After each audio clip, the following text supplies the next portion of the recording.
আতাইনাকাল কাউসার ফাসাল্লি লিরাব্বিকা ওয়ানহার ইন্না শানিআকা হুয়াল আবতার।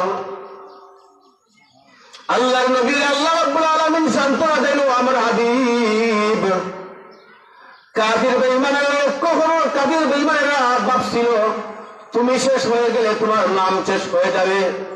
তোমার আটকুরা বলে গালি দিয়েছিল, তোমাকে লেজ কাটা বলে গালি দিয়েছিল। ও আমার হাবিব, আমি আল্লাহ দুনিয়ার জমিনে আমার নাম যতদিন থাকবে, তুমি মুহাম্মাদের নাম দুনিয়ার জমিনে ততদিন থাকবে। আমরা সবাই পড়ি লা ইলাহা ইল্লাল্লাহু মুহাম্মাদুর রাসূলুল্লাহ।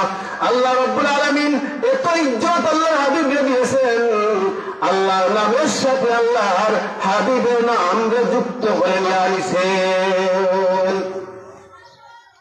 আল্লাহর নাম দুনিয়ার জমিনে যতদিন থাকবে, বিশ্ব নবী, আপনার নবী, আমার নবী, সাইয়্যিদুল মুরসালিন, তাজদারে মদিনা মুহাম্মদুর রাসূলুল্লাহ সাল্লাল্লাহু আলাইহি ওয়াসাল্লামের নাম ততদিন দুনিয়ার জমিনে থাকবে। আল্লাহর নাম কোনদিন না থাকবে না। দুনিয়া শেষ হয়ে গেলে তো আল্লাহর নাম থাকবে। আল্লাহর নাম যেভাবে আছে ওইভাবে নবীজির নামও থাকবে। লা ইলাহা ইল্লাল্লাহ মুহাম্মদুর রাসূলুল্লাহ লক্ষ করি, লা ইলাহা ইল্লাল্লাহর মধ্যে মুহাম্মদ রাসূলুল্লাহ যে এই কলিমা, এই কলিমার ভিতরে এমন একটা হরফ আছে, আমরা আরো বিভিন্ন হরফ জানি, 29টা হরফ আছে। কিছু হরফ নুক্তাওয়ালা, কিছু হরফ নুক্তা ছাড়া। কিছু হরফ নুক্তাওয়ালা, আলিফের নিচে নুক্তা নাই, ইউফের নুক্তা নাই, বান নিচে এক নুক্তা, তার উপরে 2 নুক্তা, চার উপরে 3 নুক্তা। এইভাবে কিছু হরফ নুক্তাওয়ালা, কিছু হরফ নুক্তা ছাড়া। এই লা ইলাহা ইল্লাল্লাহ মুহাম্মদুর রাসূলুল্লাহ কলিমার দ্বারা আল্লাহ কিতাব বোঝাইতেছিলেন।